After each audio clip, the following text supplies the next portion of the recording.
धोखा है, निजीकरण तो धोखा है। धोखा है ये धोखा है, निजीकरण तो धोखा है।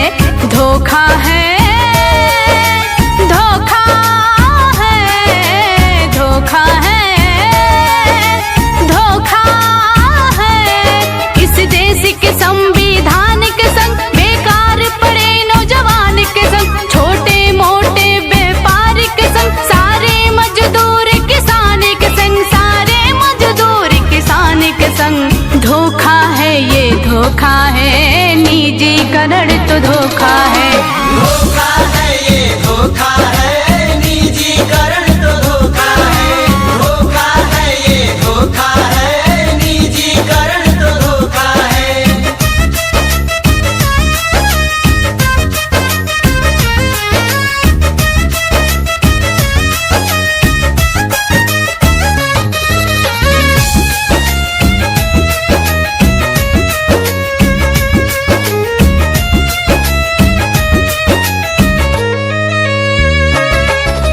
साजिश करके सत्ता ने ही रुपया को कमजोर किया, इकोनॉमी कभी उठ ना पाए इस कदर उसे तोड़ दिया। साजिश करके सत्ता ने ही रुपया को कमजोर किया, इकोनॉमी कभी उठ ना पाए इस कदर उसे तोड़ दिया। सारे रोजगार हटाएगी, पूंजीवादी को देश में लाएगी। सारे रोजगार हटाएगी, पूंजीवादी को देश में लाएगी। सरकारी ये देश को बेच बेच फिर से गुलाम बनाएगी। धोखा है ये धोखा है, निजीकरण तो धोखा है। धोखा है ये धोखा है, निजीकरण तो धोखा है। धोखा है, धोखा है, धोखा है, धोखा है। धोखा है ये धोखा है, निजीकरण तो धोखा है। धोखा है ये धोखा है, निजीकरण तो धोखा है।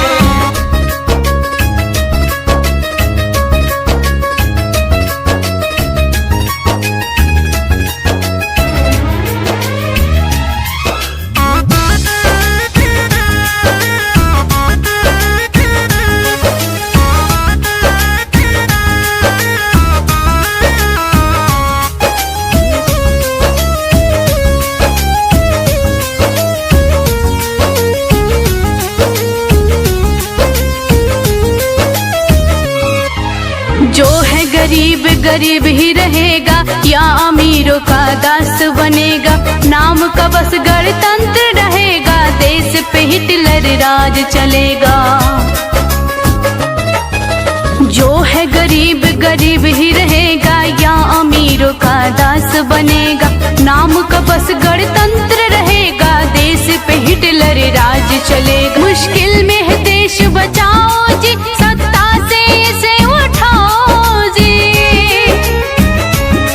मुश्किल में है देश बचाओ जी, सत्ता से इसे उठाओ जी। भक्तों की आंखों से चंदन भक्ति का चश्मा हटाओ जी। धोखा है ये धोखा है, निजीकरण तो धोखा है। धोखा है ये धोखा है, निजीकरण तो धोखा है। धोखा है,